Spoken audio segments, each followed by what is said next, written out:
언젠가 그 고산자 대동이어 지도라는 영화를 본 적이 있습니다. 예, 대동이어 지도를 만든 김정우 그분을 모티브로 하는 그러한 영화였는데요. 이 첫 장면이 기억에 남아서 제가 소개를 해드리는 것입니다. 이 첫 장면에서 아마 그 김정우의 아버지로 또 그 아버지와 그 마을 사람들이 나오는데요. 이제 그 나라의 어떤 그 부르심 때문에 그 건너편 마을로 그 한겨울에 떠나야 했습니다. 이제 그분들이 이제 지도를 가지고 있었는데 그 지도가 정확한 지도가 아니었습니다. 그래서 이제 그 지도에 또 이제 그 표시를 보고 떠났는데 돌아오지 못한 것입니다. 나중에 이제 수색해서 발견된 것은 동사한 그러한 장면으로 이제 이렇게 나오는데요. 그래서 이제 그 아들 되는 그 분이 이제 그 지도의 중요성을 깨닫고 그 지도를 만든다라는 이제 그러한 흐름인데 정확한 어떤 그 역사적인 사실보다는 이제 그걸 이제 만드는 그러한 그 내용으로 이렇게 짜여졌는데요. 또 이제 그러한 그 영화를 통해서 우리 인생길에 대해서 이제 생각해 보게 됩니다. 우리 인생길도 어떻게 보면은 갈 바를 알지 못하고 또 어디로 어느 쪽으로 가야 할지 모르는 그러한 삶의 여러 가지 길을 만날 때가 있습니다. 그래서 때로는 사람들이 가는 길로 가지요. 그리고 또 세상의 어떤 그 흐름을 따라 또 이렇게 하면 되겠다 또는 이렇게 안 하면 안 될 것 같은 그러한 어떤 압박감 속에서 살아가는 것입니다. 그런데 나중에 이제 돌아보면 참 어떻게 보면은 이렇게 이제 뚜렷하게 무엇인가 남는 것이 없는 그러한 인생길을 돌아볼 수도 있고요. 아무튼 우리의 인생길은 저도 그렇지만 많은 방황을 또 시행착오를 경험하는 것을 보게 됩니다. 그런데 이제 이러한 지도나 인생 길을 넘어서 우리 하나님께서 우리 성도들에게 주시는 인생의 바른 정도 또 믿음의 길이 있습니다. 그것은 성경에 나와 있고요. 특별히 성경을 통해서 가르쳐 주실 때 인물들을 많이 이렇게 부르셔서 그 인물들을 통해서 무엇이 바른 인생의 길이고 참된 구원의 길인지를 알려줍니다. 물론 그 많은 인생들도 우리와 같은 성정을 가졌고요. 그리고 또 하나님께서 그들을 로봇으로 부르시지 않기 때문에 또 100% 완전한 인간으로 부르시지 않기 때문에 많은 시행착오를 경험합니다. 그래서 그들의 전 인생을 걸쳐서 시행착오를 경험하지만 또 때로는 하나님의 징계도 경험하지만 결국은 하나님의 손에 이끌린 바 되어서 참된 믿음으로 그 길을 완주하는 것을 이제 우리는 그 성경을 통해서 보게 되고요. 그래서 그 인물들을 통해서 우리는 참된 믿음의 길이 무엇인지 또 때로는 또 이렇게 잘못된 그들의 선택을 보면서 또 우리는 이제 교훈을 받고요, 경계를 받고요. 그러면서 우리가 또 인생길을 믿음으로 가게 되는 것입니다. 특별히 오늘 본문은 이제 창세기 12장을 통해서 아브라함이 나오고 있습니다. 여러분 창세기 1장부터 11장까지 태고사라고 하지 않습니까? 천지를 창조하신 이후에 그 모든 역사입니다. 그 길이는 우리가 정확하게 알 수가 없습니다. 족보가 나오지만 족보는 히브리 족보는 이제 이렇게 생략하는 그런 면이 있습니다. 그래서 이게 정확한 이 그 길이를 알 수가 없습니다. 때로는 이제 우리 복음주의 또 개혁주의 안에서도 이제 젊은 지고 창조로 또 오랜 지고 창조로 또 진화를 또 하나님께서 허락하셔서 거기서 이제 하나님의 개입으로 이제 그래서 이제 과학적인 어떤 발견과 매치시키는 어떤 그 유신 진화론도 있고요. 또 때로는 그 지적 설계론이라고 해서 우리의 그 DNA 그것은 정말 이게 우연히 만들어진 것은 아니다라고 하면서 이렇게 또 과학적으로 이렇게 나오고 있습니다. 여러 가지 4가지 정도로 나오는데 여러분 성경은요 과학적인 증명을 하지 않습니다. 하나님의 창조를 가르쳐 주고요. 또 이 4가지 모든 하나님을 믿는 사람들의 그 부류도 우연히 세상이 만들어졌다라는 그것은 인정하지 않고요. 하나님의 창조를 하나님의 개입을 다 인정하고 있습니다. 그리고 이제 길이를 이렇게 하지만 이것을 떠나서 성경이 우리에게 가르쳐주는 핵심적인 또 가르침은요. 물론 과학을 배제하지 않습니다. 그거는 아니죠. 왜냐하면 하나님은 또한 이 모든 자연세계 만물을 창조하셨고요. 운행하시기 때문이죠. 그렇지만 창조와 하나님의 그 역사를 과학적으로 우리에게 설명하진 않는다라는 것이죠.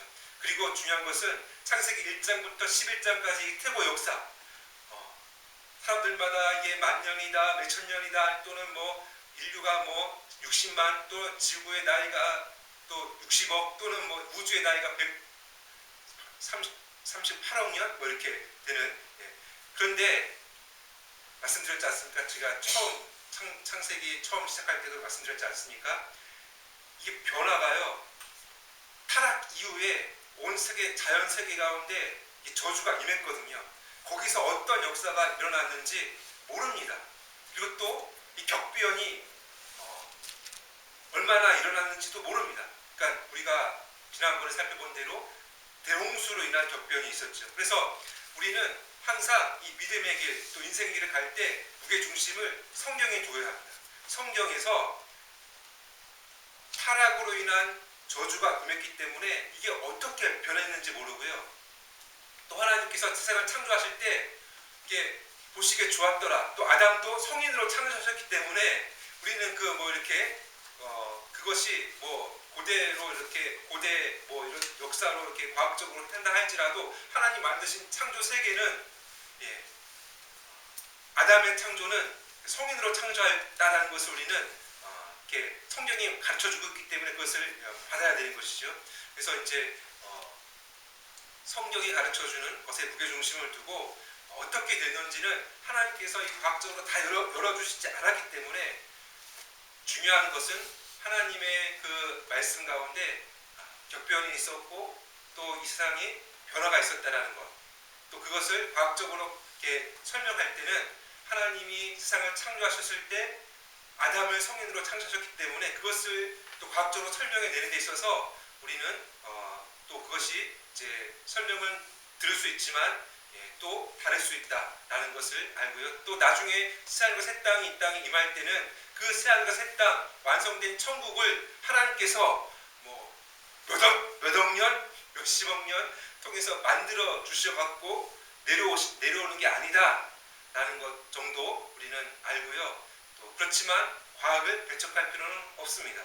그렇게 설명되면 그 설명을 또 이렇게 이해하면 되고, 그렇지만 우리가 믿는 하나님은 천지를 창조하신, 시간이 필요 없으시지만 그 시간을 또 만드신 분, 또 그렇게 보이도록 만드신 분이다라는 것을 알고요. 그리고 제가 말씀드리고 싶은 것은 이 모든 역사를 또 이 태고사를 담은 창세기 1장부터 11장은 11장까지이고요. 이제 하나님의 구원 역사를 본격적으로 이 땅 가운데서 보여주시는 그 아브라함 한 개인만 보아도요, 12장부터 23장까지입니다. 그러니까 12장이에요. 그러니까 태고사보다 더 많아요. 그리고 아브라함이 죽는 25장까지 보면 창세기의 절반이, 또 그 절반 가운데 그 절반이 이 태고사보다 더 많아요. 이 말은 무슨 말이냐면은 하나님께서 우리에게 보여주시는 역사는 구원 역사다라는 것입니다. 아브라함을 통해서 그 구원의 역사를 본격적으로 구체적으로 시작하시거든요. 그러니까 창세기 타락 이후에 하나님께서는 은혜 언약으로 구원 약속을 하셨습니다. 여자의 후손을 통한 구원 약속, 그리고 그 약속대로 하나님 백성들의 계보와 또 타락한 그 가인의 계보가 흘러가죠. 그리고 나중에는 노아를 통해서 노아를 은혜를 주셔서 이제 보존하시고요. 또 구원의 역사를 노아 이후로도 계속 가게 하시는 것입니다. 그런데 이제 아브라함 때에 하나님께서 아브라함을 부르셔서 본격적으로 이 구원의 역사를 구체적으로 이제 그 여자의 후손이라는 것을 한 민족으로, 또 한 땅으로, 하나의 나라로, 나라 개념으로 발전시켜서 이어서 우리에게 보여주신다는 것입니다. 그렇기 때문에 이 성경의 역사, 이 구속의 역사를 우리는 더욱더 들여다 보아야 하는 것이다 라는 것을 볼 수 있고요. 오늘은 이 두 가지로 그 아브라함을 통한, 아브라함의 부르심을 통한 그 구원의 역사를 두 가지로 살펴보기를 원합니다. 첫 번째 요지를 한번 읽겠습니다. 시작. 아브라함의 부르심으로 은혜와 믿음의 길을 보여주십니다. 본문 1절을 다시 보시면 여호와께서 아브라함에게 이르시되 너는 너의 고향과 친척과 아버지의 집을 떠나 내가 내게 보여줄 땅으로 가라. 여기서 먼저 살펴보게 되는 것은 이러한 부르심을 받기 전의 상황입니다. 특별히 창세기 11장 바벨탑 사건이 나오는 이제 노아의 홍수 이후의 인류의 모습을 보시면 하나님께서는 홍수 이후에도 이제 노아 언약을 통해서 무지개 언약이라고 지난번에 말씀드렸지 않습니까? 세상을 보존하시면서 이제 하나님의 그 구원 역사를 계속 이제 이루어가시겠다라는 언약, 특별히 이 모든 자연 세계에 대한 하나님을 믿는 사람이나 믿지 않는 사람들에게 이제 일반 은총으로서 이제 가정과 경제 활동과 국가 제도를 통한 그 보호 속에서 이제 하나님께서 은혜 언약으로 그 구원의 역사를 계속 그 작동 가운데서 이어져 가게 하시겠다라는 그러한 그 큰 언약의 내용을 살펴보았는데요. 그러한 흐름 가운데서 이 하나님께서는 이제 인류에게 생육하고 번성하라고 또 흩어지라고 말씀하셨거든요. 그런데 그 인류가 어떻게 하였습니까? 이제 막 그 당시에 신기술, 벽돌 붓고 이제 이것을 접착해서 성을 쌓는 이 신기술, 오늘날로 말하면 좀 최첨단 기술, 이걸 딱 발견하고 나서 어떻게 합니까? 바벨탑을 쌓는 겁니다. 성을 쌓아서 흩어짐을 면하여 자신들의 이름을 내고 자신들 스스로 자력으로 구원을 이뤄가는 그 하나님의 뜻과는 반대 방향으로 흘러가는 그 인류의 흐름을 보게 되는 것입니다. 그때 하나님께서 그것을 보시고 흩어버리시죠. 언어를 바꾸시면서 언어를 다르게 하시면서 흩어지게 하시는 것입니다. 그 가운데서 이제 메소포타미아 지역이라고 해서 이제 지금의 이제 이라크 남동 쪽인가요? 그쪽 한 몇백 킬로 밑으로 이제 있는 그 우루 지역이 있습니다. 이 아브라함의 고향 땅이죠. 거기가 정말 발전된 그랬던 그 성읍이었다라고 이제 합니다. 거기에 이제 아브라함이 살고 있었어요. 그런데 이 살고 있었다는 것 자체는 어떻게 보면 이제 흩어져서 이렇게 모여서 또 발전을 이루어서 이제 그들 나름대로 살고 있었다는 것은 큰 문제는 없었을 거예요. 그런데 그렇게 살고 있는 그 사람들이요, 이제 고대 이제 그 사람 학자들의 견해를 보면 여호수아서도 나오지만 그들이 그곳에서 우상을 섬기고 있었어요. 우상을 섬기고 그렇게 이제 살고 있었다라는 것이죠. 그리고 그대로 내버려 두면 이제 창세기 이제 그 본문 이후에도 나오지만 소돔과 고모라 같은 경우에는요, 그들이 얼마나 타락했냐면은 막 그 성적으로 막 동성애까지 나가고요. 그리고 또 폭력, 그렇죠? 지난번에도 말씀드렸지만 타락의 가장 큰 극단적인 증상은 성적인 타락. 성적인 타락이 무서운 게 뭐냐면은 단순히 그 남녀 사이의 어떤 그 자유로운 그걸 넘어서 가정이 해체된다는 것이죠.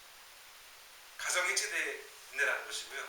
또 이게 폭력이 제어가 되지 않으면 자기의 그 힘을 위해서 막 다 그냥 사람을 그냥 다 이렇게 제거하는 그러한 시대다라는 것입니다. 그래서 이것도 그냥 내버려 두면 우상을 섬기다 이렇게 되는 거죠. 그런데 하나님의 은혜 언약대로 이제 하나님께서는 아브라함을 특별히 부르셔서 아브라함을 통해서 이제 하나님의 구원 계획을 구체적으로 이제 펼쳐 가신다라는 것입니다. 이것이 은혜다라는 것이죠. 실제로 여호수아서 24장 2절을 보시면 자막에도 나오지만 여호수아가 모든 백성에게 이르되 이스라엘의 하나님 여호와께서 이같이 말씀하시기를 옛적에 너희의 조상들 곧 아브라함의 아버지 나홀의 아버지 데라가 강 저쪽에 거주하여 다른 신들을 섬겼으나 이렇게 말하지 않습니까? 그러니까 내버려 두었으면 어떻게 되는 것입니까? 아브라함도 다 그 가족, 그 당시에 스스로를 방비하고 지킬 수 있는 방법은 가족끼리 함께 모여 사는 것이었습니다. 그러니까 데라가 있고 아버지 데라가 있고 데라가 낳은 삼형제 그들이 함께 모여서 이렇게 서로 이렇게 교류하고 또 이 당시까지는 이제 그 친척 간에 이제 결혼하는 요 정도 이 시대 가운데서는 그게 이제 어떻게 보면 이제 자연스러운 그러한 시대였습니다. 이런 이제 일가를 이루어서 모여서 살던 시대였고 또 가장 발전된 그런 곳에 살았기 때문에 잘 살고 있는 거죠. 그런데 우상을 섬기고 있었다라고 여호수아는 가르쳐주고 있는 것입니다. 그런데 이 상태에서 아브라함을 내버려 두시지 않고요.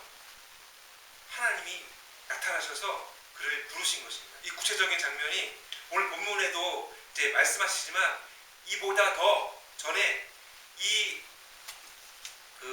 갈대아 우루 지역에 살 때에 하나님이 부르신 장면이 사도행전에 스데반의 설교 가운데서 이렇게 나오고 있는데요. 사도행전 7장 2절로 4절에 보시면 이렇게 기록되어져 있습니다. 다 같이 한번 읽어보겠습니다. 시작. 여러분 부형들이여 들으소서. 우리 조상 아브라함이 하란에 있기 전 메소포타미아에 있을 때에 영광의 하나님이 그에게 보여 이르시되 내 고향과 친척을 떠나 내가 내게 보일 땅으로 가라 하시니 아브라함이 갈대아 사람의 땅을 떠나 하란에 거하다가 그의 아버지가 죽음에 하나님이 그를 거기서 너희 지금 사는 이 땅으로 옮기셨느니라. 그러니까 여기 이제 우루 지역에 살 때 오늘 본문에도 이제 너희 친척 고향 떠나라고 하시는 장면이 나오는데 요 장면은 하란에 살 때이고요. 근데 이 우루에 살 때, 그러니까 우루와 이 가나안 땅은 거의 몇천 킬로라고 합니다. 8천 킬로 정도라고 하죠. 그런데 여기에 살 때 말씀하신 것입니다. 그러니까 그 당시 우상들을 섬기고 있다라고 해서 우상들이 말을 합니까? 달신을 섬기고 있었다라고 하는데 달이 말을 합니까?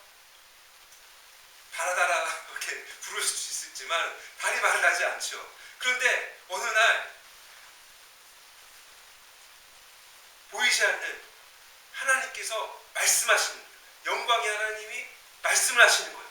그러니까 깜짝 놀랐겠죠. 그 아브라함에게 말씀하신 하나님의 이야기를 아브라함이 혼자만 알았겠습니까? 아버지에게 말했겠죠.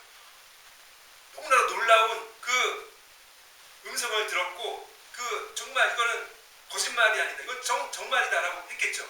그랬을 때 아버지 데라가 그러면 가야지 하면서 가긴 갔는데 다 일가 거느리고 그 중에 한 형제만 남겨두고 이제 이렇게 간 겁니다. 그러니까 간단하고 이제 보죠.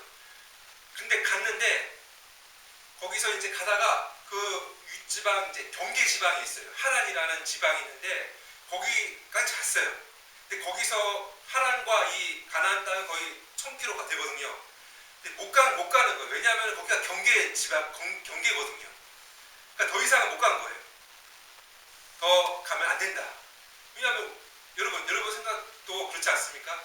이게 문화권에서 벗어난다는 것은 정말 어떻게 보면 두려운 것이었죠.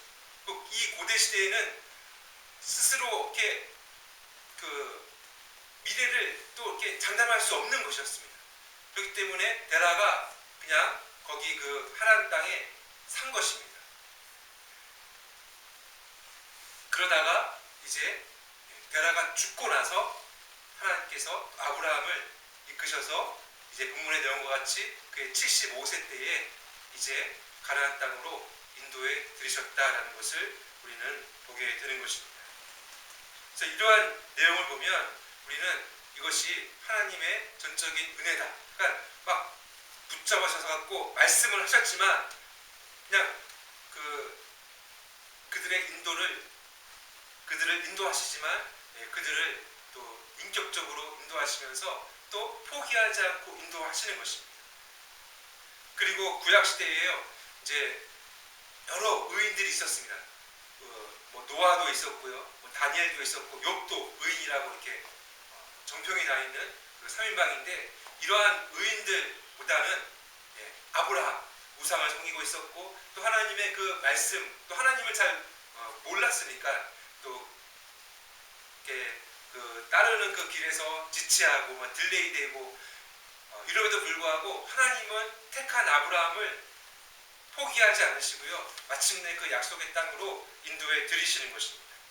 이것을 보면서 하나님의 전적인 주권적인 은혜와 또 손길을 우리는 볼 수 있는 것입니다. 그리고 마침내 아브라함에게 하나님 자신을 계속 그 삶 가운데서 경험하게 하시고 또 이렇게 그 모든 삶의 그러한 그 위기와 어려움을 다 헤쳐나가게 하시면서 하나님을 정말 인격적으로 알게 하시면서 그 하나님의 말씀을 붙들게 하십니다.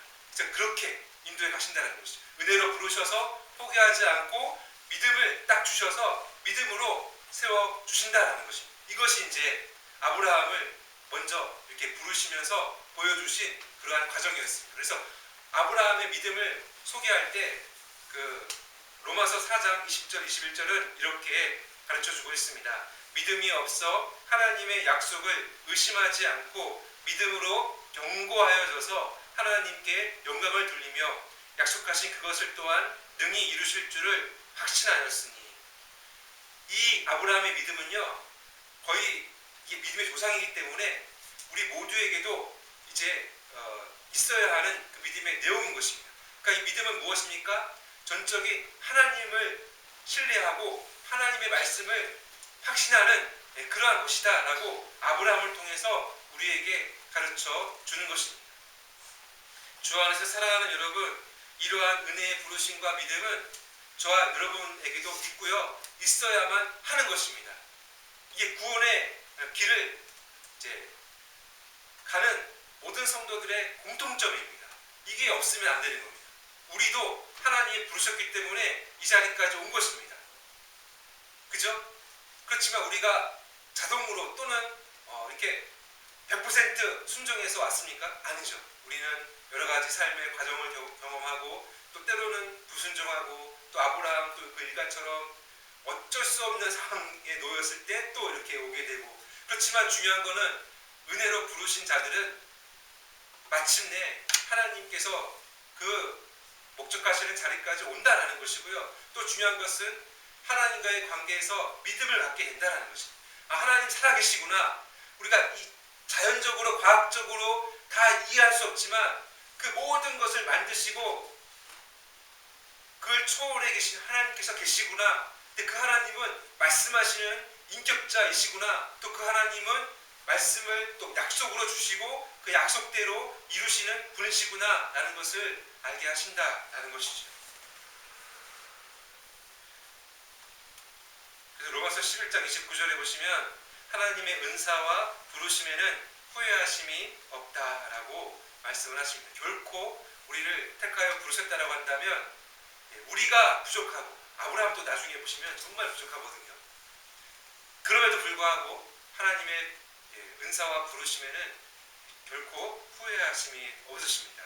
이러한 은혜 아래 하나님에 대한 믿음을 확신하시는 저와 여러분 되시기를 바랍니다. 계속해서 두 번째로 이제 아브라함의 부르심으로 이제 오늘 본문의 내용 가운데서 그 은혜 언약이 시작된다라는 것을 한번 살펴보기를 원합니다. 다 같이 노시를 읽겠습니다. 시작. 아브라함의 부르심으로 은혜 언약이 지속되고 발전됩니다. 본문 2절로 3절 다 같이 다시 읽겠습니다. 시작. 내가 너로 큰 민족을 이루고 내게 복을 주어 내 이름을 창대하게 하리니 너는 복이 될지라. 너를 축복하는 자에게는 내가 복을 내리고 너를 저주하는 자에게는 내가 저주하리니 땅의 모든 족속이 너로 말미암아 복을 얻을 것이라 하신지라. 아멘. 내가 제가 언약의 공식이거든요. 공식이라기보다는 언약의 그러면은 그 가장 중요한 특징이거든요. 그러니까 하나님과 또 언약의 대상 간의 이제 약속을, 이 약속은 근데 특별한 약속이고요, 공적인 약속입니다. 그것을 하겠다라는 공식적인 선언이고, 이 선언 때문에 이 언약의 대상과 하나님은 특별한 관계를 맺게 되고, 그리고 그 관계를 놓지 않고 또 하나님은 그 언약의 대상이 하나님이시고 또 그 언약의 대상이 된 사람들은 그 하나님을 이제 자신의 하나님이요 또 구원자요 또 영광을 올려드리는 존재임을 알고 그렇게 관계를 맺고 살아가게 되는 것입니다. 근데 이제 오늘 본문에 보시면 이 아브라함에게 하나님은 내가 이렇게 하겠다라는 약속을 맹세를 하십니다. 어떻게 하시겠다라고요? 예, 이제 인도하여질 땅으로 인도하여 들여서 이제 복을 주셔서 후손을 민족으로, 그죠? 아브라함의 후손을 민족으로, 그죠? 민족으로 또 이렇게 한 나라로 이렇게 세워주시겠다. 그러니까 또 복을 주셔서 복이 되게 하고 복의 통로로서 또 그 아브라함의 후손을 통해서 열방이 복을 받게 하시겠다 라고 이렇게 말씀을 하시는 것입니다. 이러한 아브라함과의 그 언약은 여자의 후손을 통한 그 창세기 3장 15장의 그 은혜 언약, 그리고 또한 그 노아 그 언약 통해서 이제 보존하시면서 또 노아가 바라보았던 노아의 후손을 통한 하나님의 그 구원 계획을 이어서 이렇게 오는 것이고요. 그래서 노아가 창세기 9장 26절에서는 이렇게 하나님을 찬송하였죠. 또 이르되 셈의 하나님 여호와를 찬송하리로다. 가나안은 셈의 종이 되고 라고 이렇게 찬송하면서 노아의 그 인생이 마무리되는데, 이 장면은 무슨 장면이냐면은 하나님께서 노아에게 이제 그 무지개를 또 언약의 증표로 하셨지만 그 모든 것은 또한 어떤 그 것을 위한 것이었냐면은 하나님의 그 구원 계획을 위한 그러한 그 것이었습니다. 그런데 노아가 볼 때 노아가 자녀들을 낳았는데, 그리고 이제 같이 그 노아 홍수 그 엄청난 그 심판과 구원의 과정을 경험했는데, 함과 야벳과 셈이 있는데 나중에 홍수 이후에 노아가 이제 어떤 실수를 합니다. 실수를 하는데 이 세 자녀를 딱 보면서 노아가 그 실수한 이후에 그 이 세 자녀가 반응하는 그 장면 속에서 죄의 그 역사를 또 보게 된 겁니다. 그러면서 이게 홍수 이후에도 또 죄의 역사가 흘러가겠구나. 그런데 그럼에도 불구하고 하나님은 그 은혜 언약에 따라서 특별히 그 셈의 그 후손을 통해서 그 은혜 언약을 이어가게 하시겠구나라고 하는 것을 깨달으면서 노아가 그렇게 셈의 하나님을 찬송하게 된 것입니다. 그리고 이제 그 셈의 후손 가운데 아브라함을 택하여 하나님께서는 그 은혜 언약대로 그를 택하여 부르셔서 이제 그를 통해서 구체적으로 이제 어떤 한 사람인 단위가 아니라 한 민족 단위로 이제 이렇게 복을 주셔서 이제 그렇게 확장시켜 가시는 것입니다. 여러분, 이제 아브라함에게 그러한 이제 약속을 하시면서 계속 복을 주시겠다, 또 복이 되게 하시겠다, 복의 통로가 되게 하시겠다라고 하시지 않습니까? 이 복은 중요한 건 뭐냐면은 하나님이 주시는 좋은 겁니다. 그리고 이 복은 뭐 물질적인 복도 있고 또 어떻게 보면 영적인 복도 있고 신약시대로 말하면 영적인 신령한 구원의 복이 있죠.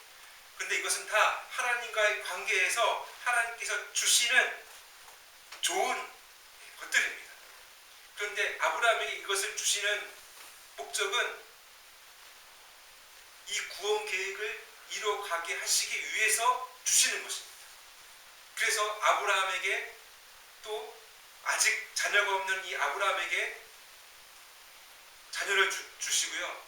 또 아직 땅이 없는 이 아브라함에게 약속의 땅을 주시겠다라고 하시면서 마지막에는 어떻게 보면 작은 땅 하나를 이렇게 얻게 하시는 그러한 장면이 나옵니다. 그러니까 아브라함 생애에서 이제 75세에 부르심 받고 175세에 죽기까지 100년의 그러한 그 기간의 삶 동안 하나님은 아브라함을 통해서 먼저는 복받을 그릇을 만드십니다. 그렇죠? 하나님과의 관계에서 주시는 모든 복을 그냥 쏟아버리면 안 되기 때문에 그 믿음을 튼튼하게 하시고 또 고생도 경험하게 하시고 또 불순종의 길도 그냥 허락하시면서 돌아오게 하시고, 그래서 복받을 그릇을 딱 만드시고 복을 막 부어주십니다. 그러면서 진짜 나중에 자녀를 낳고 그렇게 되는 것이죠. 그래서 이제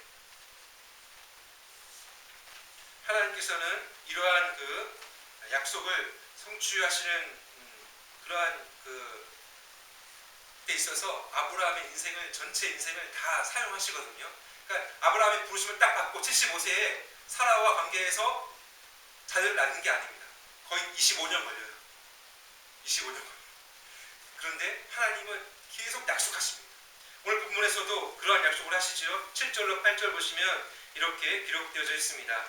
여호와께서 아브라함에게 나타나 이르시되 내가 이 땅을 내 자손에게 주리라 하신지라. 자기에게 나타나신 여호와께 그가 그곳에서 제단을 쌓고 거기서 베델 동쪽 산으로 옮겨 장막을 치니 서쪽은 베델이요 동쪽은 아이라. 그가 그곳에서 여호와께 제단을 쌓고 여호와의 이름을 부르더니.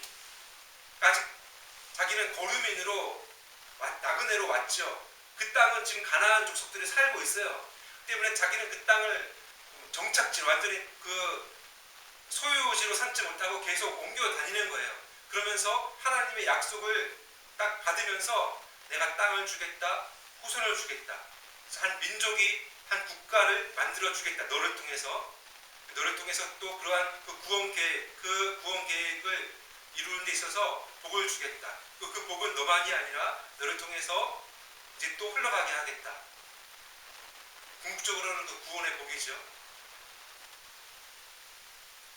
그런데 아브라함 입장에서는 이 약속을 받고 물론 하나님께 예배를 드리지만 제사를 드리지만 어떻겠습니까? 여러분 그 당시 그 가나안 문화 가운데서 이게 쉽겠습니까? 아브라함의 그 약속의 말씀을 붙들고 살아가는 것이 쉽겠습니까? 아브라함은요, 이 아브람이라는 그 본래 이름은 그냥 어떻게 보면 이제 존경받는 그 아버지, 어떻게 보면 한 가정의 어떤 어른이라는 이름의 그 의미가 있습니다. 그러니까 한 족장, 한 가족의 존경받는 아버지라는 의미예요. 그런데 하나님께서는 아브라함을 아브라함으로 이름을 바꾸시죠. 열국의 아버지. 근데 아직 자녀가 없는 거예요. 한 명도 없어요. 자녀가 없는데도 딱 열국의 아버지라고 이름을 바꾸시면서 약속을 하시는 것입니다.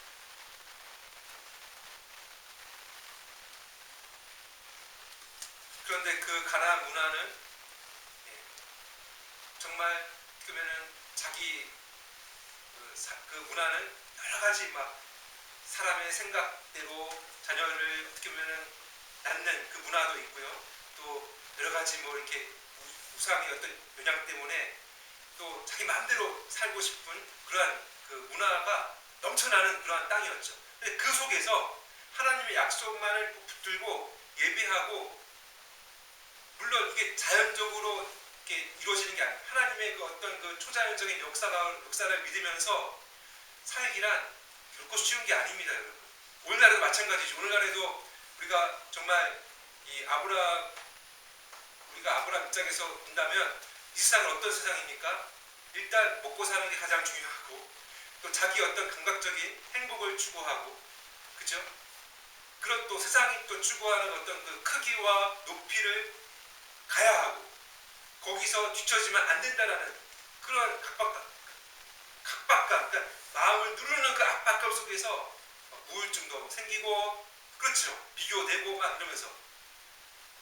그런데 하나님은 이 세상 가운데서 아브라함처럼 우리를 부르셔서 그게 전부가 아니고, 이 세상을 창조한 건 하나님이시고, 그리고 하나님의 말씀을 따라갈 때 우리의 생각, 우리의 기대를 넘어서는 진정한 복을 얻게 되고, 그리고 그것을 내가 혼자만이 아니라 나누며 살게 되고, 그리고 하나님의 그 특별한 구원 계획, 일반 은총을 넘어서는 특별한 구원 계획, 그 구원 계획 가운데 우리를 있게 하시는, 예수 믿어 진정한 복을 받고 하늘의 복을 받고 영생을 누리게 하는, 그러니까 우리의 생각을 넘어서는 이 우주의 주인이신 하나님께 속한 자 되는, 그거를 얻게 하시는데 우리도 쉽지 않죠. 근데 아브라함은 더 쉽지 않은 겁니다. 그 1세대였기 때문에, 그 당시에는 믿음의 1세대였기 때문에 정말 쉽지 않은 길이었죠.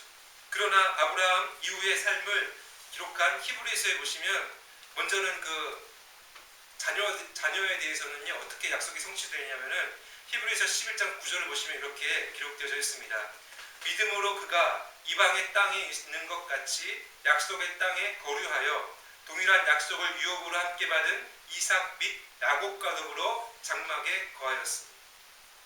하나님께서 부르실 때는 민족을 딱 약속하셨는데 아브라함이 175세에 죽을 때까지 본 자손은 이제 나중에 100세에 낳은 이삭과 그 이후에 이제 이삭이 낳은 그 에서와 야곱까지, 이제 야곱 이후에 12족장 그 이후에 모세 시대 가서야 이제 한 나라 단위로 민족이 구성되거든요.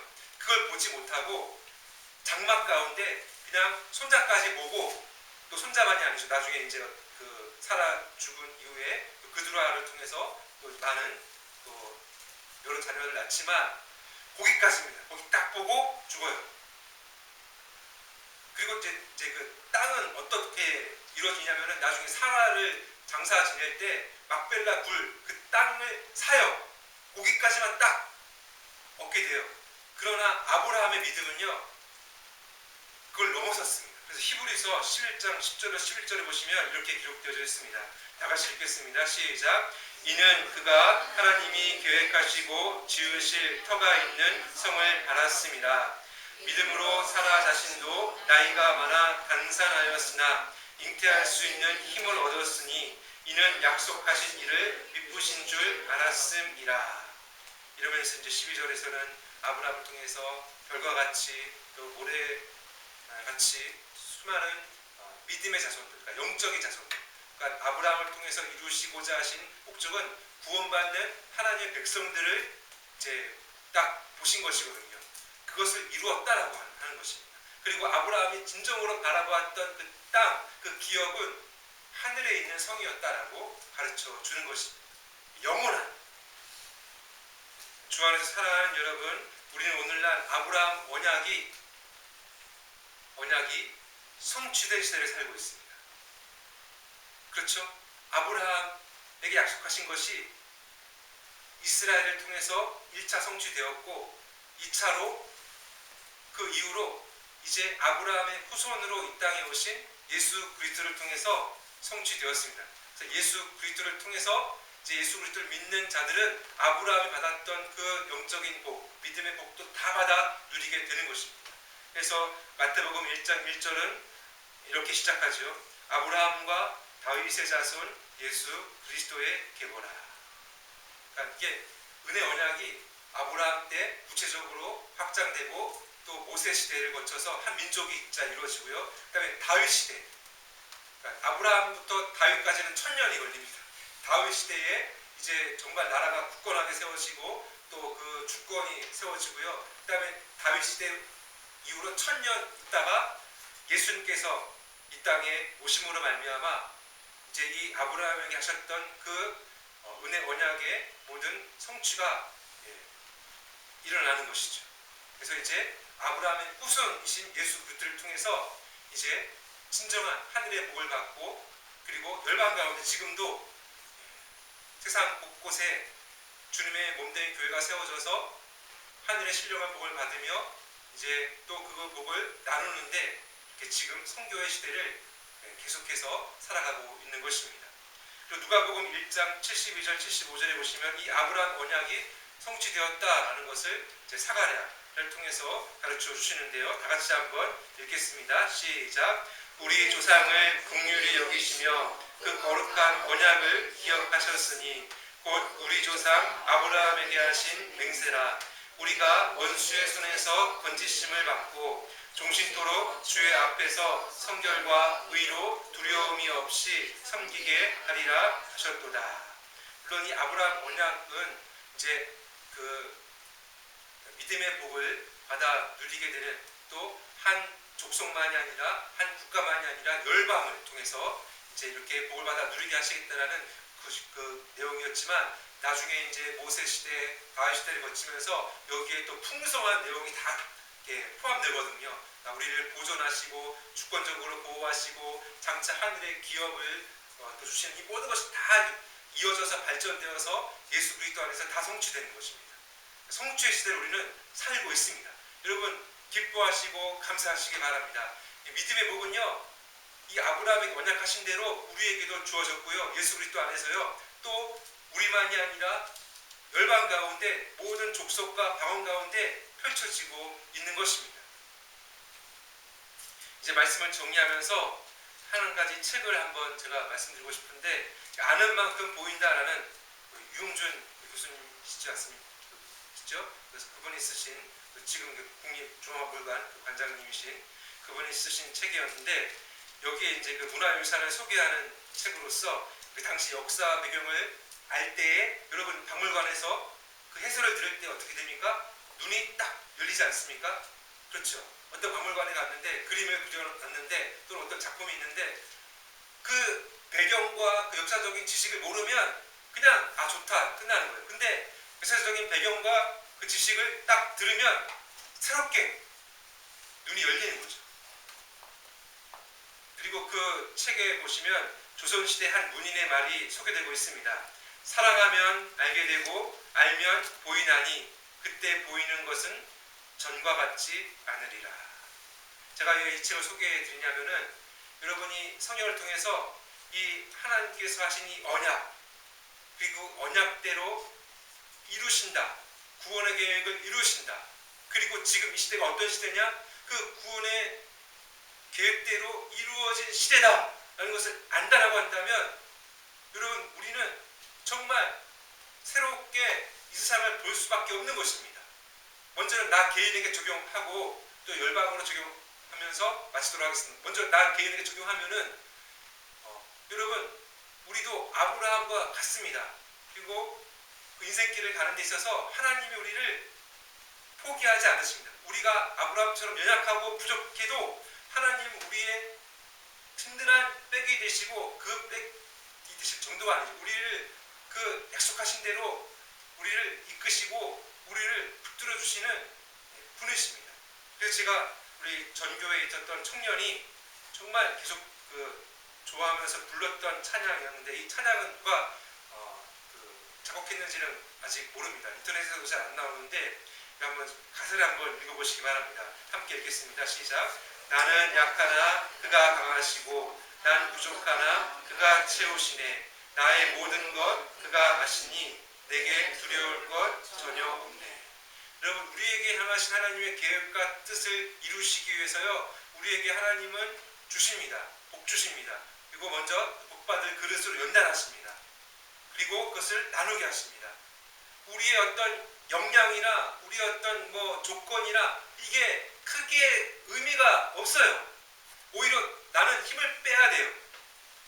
오히려 나는 그릇으로 복받을 그릇으로 만들어져 인격적인 그릇을 만들어 가고 거기에 하나님께서 기회와 또 은사와 관계와 또 때로는 물질적인 것과 모든 필요를 채워주시는 것이 우리에게 맞게 그리고 우리를 통해서 쓰임받게 하시는 것입니다. 이 인생이요 여러분 평생에 걸쳐서 아브라함은 75세에 부르신 바다 100년 동안 175세 죽을 때까지 다 쓰임받았습니다. 물론 낭비되고 또 하나님께서 침묵하시는 기간도 있지만 모든 것을 통해서 다 하나님의 뜻을 이뤄낸 것입니다. 여러분도 하나님의 뜻을 이루기까지 계속해서 하나님께서 복 주시고 또 쓰임받게 하실 것입니다.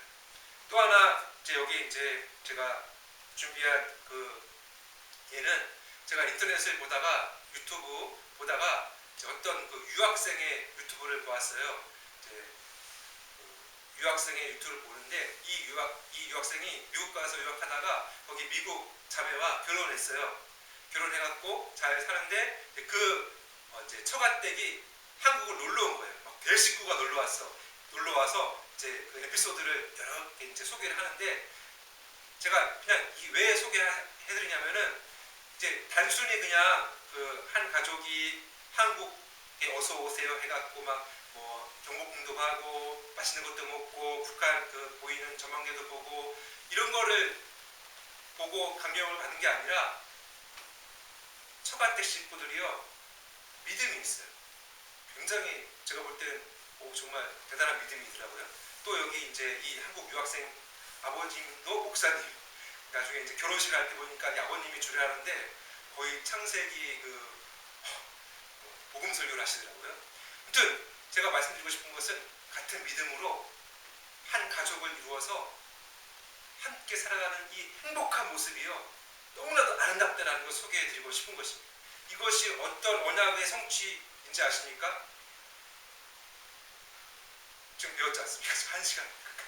아브라함 언약의 성취입니다. 여러분, 아브라함 언약을 통해서 천하 만민이 복을 받았어요. 믿음의 복을 받았어요. 그렇기 때문에 우리 이렇게 이게 이루어진 것이고요. 오늘날에도 물론 우리가 저기 이제 뭐 여러 민족과 직접적인 연결은 안 되지만 하나님 나라 관점에서는요, 영적인 관점에서는요, 영원히요, 우리는 모든 열방과 백성 가운데서 함께 한 믿음으로 영원토록 함께 무한한 기쁨과 행복을 누리며 살게 될 것이다라는 것입니다. 그 그림자로서 그것을 한 어떤 부분적으로서 이러한 그 유학생의 너튜브를 보면서 그걸 한편으로 본다라는 것입니다. 여러분, 이런 어떤 그 삶의 확장과 어떤 그 시야가 넓어지셔서 우리는 영원토록 이런 영적인 가족이다, 또 이렇게 한 교회로 부르셔서 이 뭐 빈부귀천 남녀노소를 떠나서 다 한 가족이다라는 사실을 기억하시며 믿음의 길을 함께 가시고 그 영원한 유업을 함께 소망하시기를 바랍니다. 기도하시겠습니다.